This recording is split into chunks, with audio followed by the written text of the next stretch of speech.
Now, 10 months ago, if you asked a young man to see his cell phone, there's a high probability that that young man would be somewhat nervous because chances are there is something in his cell phone that he wouldn't want you to see. Now, the Caribbean in general is still involved in online learning, a very large percentage of the Caribbean. The two larger islands, Jamaica and Trinidad and Tobago, the two larger countries, are still involved in online learning. So I want us to have a discussion today about the dangers of pornography, since so many of our students, so many of our children are still connected intimately, closely with their devices. Now, one website in 2017 had 23 billion visits, and that website had 93 billion videos viewed.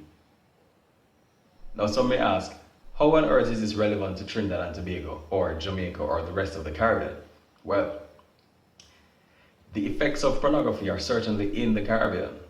In 2016, Trinidad and Tobago was found to be number one per capita for internet pornography searches.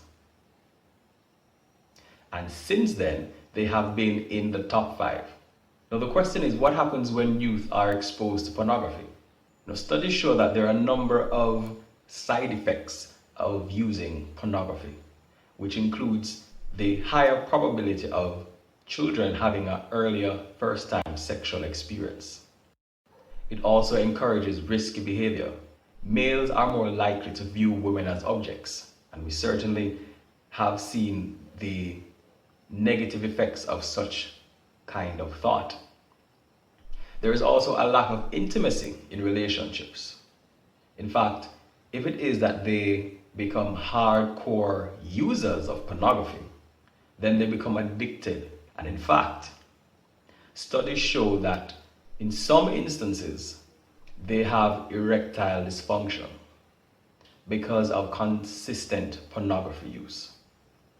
So the question is, how can we mitigate this? How can we address this issue with our children? Well, you have to be a friend of your child. Now, there's a difference between having a good relationship with your child so that they can confide in you, and being a friend so much so that you do not discipline. So there needs to be a balance. You need to be able to talk to your children about sex and all that it entails, of course, in an age-appropriate manner. And also, monitor your children's devices.